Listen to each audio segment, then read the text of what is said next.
Hello friends, நான் உங்கள் கோபி. நீங்கள் பார்த்துருக்கிறது கோபிஸ் ரிவ்யூ. இன்றைக்கி நம்ம பார்க்க போகிற வீடியோ பார்த்தீங்கன்னா, என்கிட்ட ஒரு ஆப்பிள் ஐமேக் ஆக்சுவலாக டெஸ்க்டாப் இருக்குது. இதில் வந்து உங்களுக்கு நான் ஹார்ட் டிஸ்க் எடுத்துகிட்டு எஸ்எஸ்டி அப்டேட் பண்ணி காட்ட போகிறேன். இந்த வீடியோ பார்த்தீங்கன்னா இதுவரையில் பார்த்தீங்கன்னா தமிழ் டெக்னாலஜி சேனல் எதுலேயுமே இல்லை. நானும் முடிஞ்ச அளவுக்கு சர்ச் பண்ணி பார்த்துட்டேன். ஓகேங்களா? இதான் நம்ம வந்து ஃபஸ்ட் டைமாக வந்து நம்மளுடைய சேனலில் இந்த வீடியோ அப்லோட் பண்ணுறோம். இதுக்கு நம்ம ஹெல்ப் பண்ணுறதுக்கு மிஸ்டர் பிரபு என் கூட இருக்காரு. வாங்க பிரபு. இவர் தான் மிஸ்டர் பிரபு. வெல்கம் பிரபு. இவர் தான் இன்றைக்கி நமக்கு இது வந்து டிஸ்அசம்பிள் பண்ணி ரீஅசம்பிள் பண்ணி ஹார்ட் டிஸ்க்லாம் எடுத்துகிட்டு எஸ்எஸ்டி போட்டு காட்ட போகிறாரு. இவருக்கு வந்து இதில் ரொம்ப எக்ஸ்பீரியன்ஸ் இருக்குது. ஓகேங்களா? இந்த வீடியோக்குள்ளே போய் இவர் என்ன பண்ணுறாருங்கிறத நம்ம பார்க்கலாம். நானே இவருக்கு ஹெல்ப் பண்ண போகிறேன். ஓகேங்களா? வாங்க இப்போ நம்ம வீடியோக்குள்ளே போகலாம். இப்போ பார்த்தீங்கன்னா இந்த ஐமேக்கில் வந்து ஒரு மேலே ஒரு கிளாஸ் இருக்கும். அது ஜஸ்ட் நம்ம வந்து நகத்தாலேயே இது பண்ணோம்னா அது வந்து ஒரு மேக்னெட்டில் ஒட்டியிருக்கோம். இப்படி தனியாக வந்துச்சு பார்த்தீங்களா? இதுக்கு ஒரு சின்ன பிளாஸ்டிக் மாதிரியான டூல்ஸ் இருக்குது. அதை வேணால் நீங்கள் யூஸ் பண்ணிக்கலாம். இது வந்து ஒரு கிளாஸ் தான். அது ஃபுல்லாக வந்து மேக்னெட்டில் மட்டும் தான் ஓட்டிகிட்ருக்கும். லைட்டாக ரிமூவ் பண்ணால் போதும், அது கையோட வந்துடும். அதுக்கப்புறம் பார்த்தீங்கன்னா இதில் வந்து லெஃப்ட் சைடில் ஒரு 4 ஸ்க்ரூஸ் இருக்கும். அந்த 4 ஸ்க்ரூஸையும் நம்ம வந்து அன்ஸ்க்ரூ பண்ணணும். உங்களுடைய விரல் வைக்க பாருங்க, அங்கே தான் அந்த ஸ்க்ரூஸ் தான் இருக்குது. இதுக்கு வந்து நம்ம ஸ்டார் ஸ்க்ரூ டிரைவர்ஸ் யூஸ் பண்ணலாம். அதே மாதிரி பார்த்தீங்கன்னா ரைட் சைட்லேயும் ஒரு 4 ஸ்க்ரூஸ் இருக்குது. மொத்தத்தில் வந்து 8 ஸ்க்ரூ நீங்கள் ரிமூவ் பண்ண வேண்டியது இருக்கும்.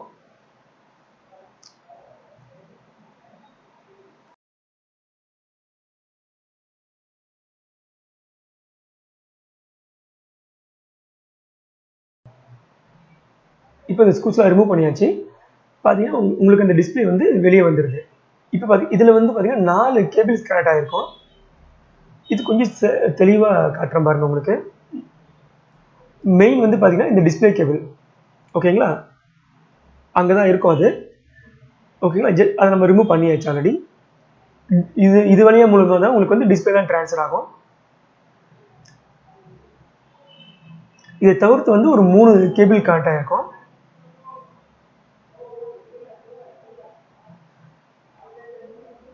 இது வந்து பார்த்தீங்கன்னா நம்ம மேல் நோக்கி இழுக்கணும். ஆக்சுவலாக மேல் நோக்கி இழுத்தா வந்துடும். சரி, மேலே இல்லை, சைடில், ஏதாவது லெஃப்ட் சைடு இடதுபுறமாக அதை நம்ம இழுக்கணும். லைட்டாக இழுத்தா அது வந்துடும். அண்டு 3ஆவதாக இருக்க கேபிளை வந்து நம்ம கீழே டவுன் பண்ணணும். டவுன் பண்ணால் அது வந்துடும். எல்லாமே வந்து பார்த்தீங்கன்னா புஷ் டைப் தான். ஜஸ்ட் வந்து சொருகி தான் வச்சுருப்பாங்க. நம்ம ரிமூவ் பண்ணால் ஈஸியாகவே அதெல்லாம் வந்துடும்.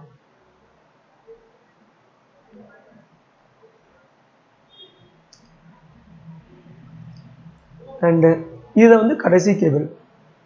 இது வந்து பார்த்தீங்கன்னா ஜஸ்ட்டு புல் பண்ணாலே வந்துடும் அது. ஓகேங்களா? இப்போ உங்களுக்கு டிஸ்பிளே தனியாக வந்துருச்சு. அவ்வளோதாங்க. டிஸ்பிளே நம்ம எடுத்து பத்திரமா வச்சுக்கணும். ஏன்னா இந்த டிஸ்பிளேல வந்து பார்த்தீங்கன்னா ஒரு சின்ன டேமேஜ் ஆனால் கூட நமக்கு இந்த டிஸ்பிளே வந்து ரொம்ப காஸ்ட்லியாக இருக்கும். இது கிடைக்கவும் கிடைக்காது. இங்கே இருக்க பாருங்கள் ஹார்ட் டிஸ்க்கு. இதில் வந்து 2 ஸ்க்ரூ டிரைவர், ஆக்சுவலாக 2 ஸ்க்ரூஸ் இருக்குது. பிரபு அதை வந்து ரிமூவ் பண்ணுறாரு பாருங்க. ஒன்று ரிமூவ் பண்ணிட்டாரு.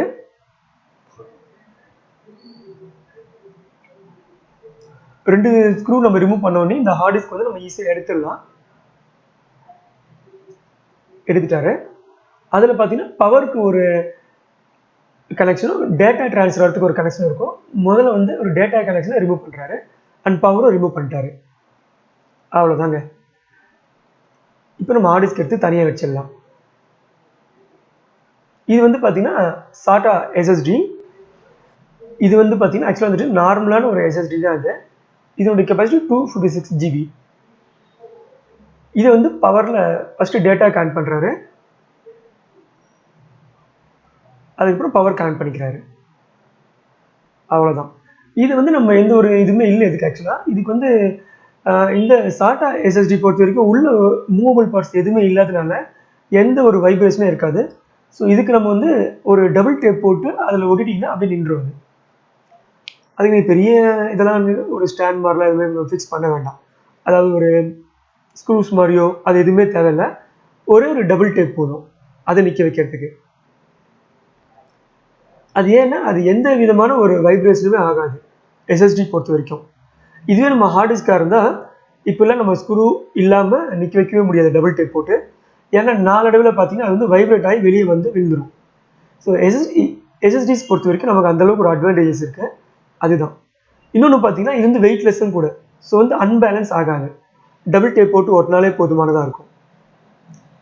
இப்போ ஒரு போட்டு ஒட்ட போகிறாரு, நான் உங்களுக்கு காட்டுறேன். அது எந்த பக்கம் கரெக்டாக இருக்குன்னு பார்க்குறாரு. ஓகேங்களா?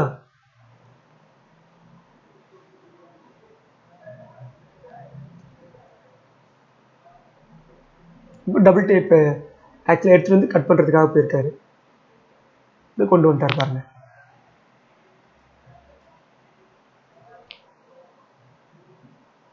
அவ்வளவுதாங்க. ஓடிட்டு நம்ம டபுள் டேப்பில் ஒரு பக்கத்தை ரிமூவ் பண்ணிடலாம். ரிமூவ் பண்ணிவிட்டு இந்த எஸ்எஸ்டியை அதோட ஒட்டிட்டிங்கன்னா பக்காவாக நின்றுடுங்க. பார்த்தீங்களா? எஸ்எஸ்டிஸ் பொறுத்த வரைக்கும் வெயிட்டே இருக்காது. உங்களுக்கு ரொம்ப ரொம்ப வெயிட் கம்மியாக இருக்கும். அது இப்போ கரெக்டாக நின்றுடுச்சு.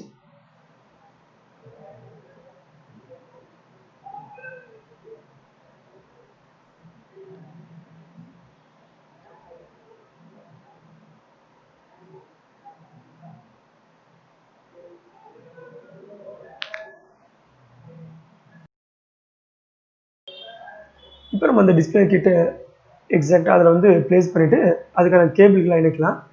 இப்போ டிஸ்பிளே கேபிள் இணைச்சாச்சு. நம்ம எப்படி ரிமூவ் பண்ணுமோ அதே தாங்க எல்லாமே. புல் புஷ் டைப் தான். ஈஸியாக நீங்கள் புஷ் பண்ணிடலாம். இந்த டிஸ்பிளே மாட்டும் போது நம்ம ரொம்பவே கேர்ஃபுல்லாக இருக்க வேண்டியது இருக்குது.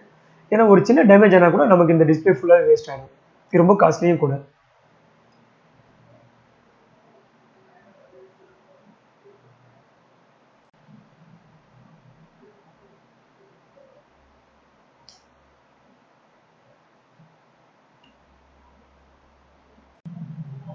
அவ்வளோதாங்க, டிஸ்பிளே மாட்டியாச்சு. இப்போ இதை நம்ம அதே மாதிரி அந்த ஒரு 8 ஸ்க்ரூ பண்ணிடலாம். ஸ்க்ரூ பண்ணும்போது கொஞ்சம் எல்லா பக்கமும் வந்து ஒரேடியாக டைட் பண்ணாமல் கொஞ்சம் கொஞ்சம் லூஸாக பண்ணுங்கள். அப்போ தான் வந்து அதனுடைய பொசிஷன் பார்த்து நம்ம டைட் பண்ண முடியும். ஓகேங்களா? அந்த டிஸ்பிளே ஓட்டுறதுக்கான மேக்னெட் அது பக்கத்துலேயே இருக்கிறதால நமக்கு இந்த ஸ்க்ரூ பண்ணுறது கொஞ்சம் கஷ்டமாக இருக்கும். அது பண்ண பண்ண ப்ராக்டிஸ் ஆகிடுங்க. இது ஒரு பெரிய விஷயமே இல்லை. ஓகேங்களா? ஏன்னா இந்த மேக்னெட்டில் தான் பார்த்தீங்கன்னா அந்த இதுக்கு முன்னாடி நம்ம ஒரு கண்ணாடி கழட்டினோம் பார்த்தீங்களா, அந்த கண்ணாடி வந்து ஓட்டிகிட்டு இருக்கும்.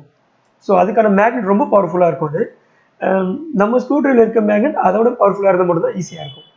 அது மாதிரி நீங்கள் எதனா ஒரு மேக்னெட் வாங்கி நீங்கள் உங்கள் ஸ்க்ரூ ட்ரைவரில் ஃபிக்ஸ் பண்ணிக்கோங்க. ஃபிக்ஸ் பண்ணிட்டீங்கன்னா ரொம்பவே ஈஸியாக இருக்கும் அது. அவ்வளோதான். இப்போ ஸ்க்ரூ பண்ணிட்டார் பாருங்க. கொஞ்சம் காம்ப்ளிகேட்டடாக இருக்கும்.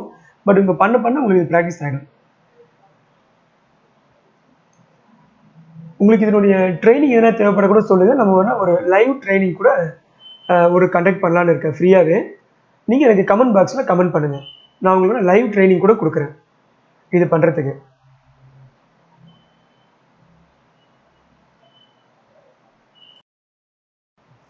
ஏன்னா இது நம்ம என்னதான் வீடியோவில் பார்த்தாலும் நேரில் பார்க்குற மாதிரி வராது. இப்போ இந்த கிளாஸஸில் வந்து நம்மளுடைய தம் இம்ப்ரெஷன்ஸ்லாம் கண்டிப்பாக பதிஞ்சிருக்கும். அது வந்து ஒரு நல்ல க்ளீனான சாஃப்ட் கிளாத்தாக நீங்கள் க்ளீன் பண்ணிக்கோங்க. ஐபிஎல் ஒரு சொல்யூஷன் இருக்குது. அது போட்டு நீங்கள் க்ளீன் பண்ணலாம். இல்லை நீங்கள் சாதாரணமாக கூட க்ளீன் பண்ணலாம். அவ்வளோதாங்க. இந்த கண்ணாடி ரொம்பவே கேர்ஃபுல்லாக ஹேண்டில் பண்ணுங்கள். இந்த கண்ணாடிலையும் பார்த்தீங்கன்னா அந்த தம் இம்ப்ரெஷன்ஸ்லாம் நிறைய இருக்கும். அதுக்காக வந்து பிரபு அதை வந்து க்ளீன் பண்ணிடுறாரு. அதுக்கும் நீங்கள் ஐபிங்கிற சொல்யூஷன் யூஸ் பண்ணலாம். இந்த கண்ணாடியை பொறுத்தவரைக்கும் நான் உங்களுக்கு ஏற்கனவே சொன்ன மாதிரி மேக்னெட் இருக்காது. ஜஸ்ட் நீங்கள் ஃபிக்ஸ் பண்ணிவிட்டு கிட்ட கொண்டு போனாலே போதும், ஆட்டோமேட்டிக்காக அதை இழுத்துக்கும், புல் பண்ணிக்கும். அவ்வளோதாங்க. சிம்பிளாக முடிஞ்சுதுங்களா? ஓகே ஃப்ரெண்ட்ஸ், இந்த வீடியோ பார்த்துருப்பீங்க. இந்த வீடியோ பிடிச்சிருந்தா மறக்காமல் சப்ஸ்கிரைப் பண்ணுங்கள். உங்கள் ஃப்ரெண்ட்ஸ்க்கு ஷேர் பண்ணுங்கள். இந்த வீடியோ எதனா ஒரு சிஸ்டம் இன்ஜினியர்ஸ் பார்த்துருந்தீங்கன்னா இதை வந்து நீங்களே பண்ணி 2000 3000 ரூபாய் வரைக்கும் சம்பாதிக்கலாம். ஏன்னா சென்னையில் ஐகேரில் இந்த ப்ராசஸ்க்கு அவ்வளோதான் அவங்க சார்ஜஸ் பண்ணுறாங்க. இது வந்து நீங்கள் ஈஸியாக வந்து ப்ராக்டிஸ் பண்ணிக்கோங்க. இதுக்கு தேவைப்படுறதுல ஒரு சாதாரண டூல்ஸ் தான். இது நம்ம வீட்லேயே இருக்கும். இன்கேஸ் வந்து இது இல்லைனாலும் நீங்கள் வந்து நம்ம ஆக்சுவலாக வந்துட்டு மவுண்ட் ரோட்டில் வாங்கிக்கலாம். ஓகேங்களா? இது நீங்கள் ப்ராக்டிஸ் பண்ணிட்டீங்கன்னா நீங்கள் வந்து OLX இல்லை குயிக்கரில் சர்வீஸ் கேட்டகரியில் ஆட் போடுங்க. சாதாரணமாக ஒரு நாளைக்கு ஜஸ்ட் இது வந்து பார்த்தீங்கன்னா ஒரு 2 hours ஒர்க் தான். 2 மணி நேரத்துக்கு 2000 ரூபாய் கிட்ட நீங்கள் சம்பாதிக்கலாம். ஓகேங்களா? இந்த வீடியோ ரொம்பவே யூஸ்ஃபுல்லாக இருக்கும்னு நினைக்கிறேன். மறக்காம சப்ஸ்கிரைப் பண்ணுங்க. ஏன்னா நிறைய பேர் என்னுடைய வீடியோ பார்க்குறீங்க, ஆனால் சப்ஸ்கிரைப் பண்ண மாட்டேங்கிறீங்க. நீங்கள் சப்ஸ்கிரைப் பண்ணால் மட்டும்தான் என்னுடைய வீடியோ வந்து உங்களுக்கு ரெகுலராக கிடைக்கும். அது வந்து எனக்கு ஒரு மோட்டிவேஷனாக இருக்கும். ஓகேங்களா? ஓகே ஃப்ரெண்ட்ஸ், நம்ம அடுத்த வீடியோவில் பார்க்கலாம்.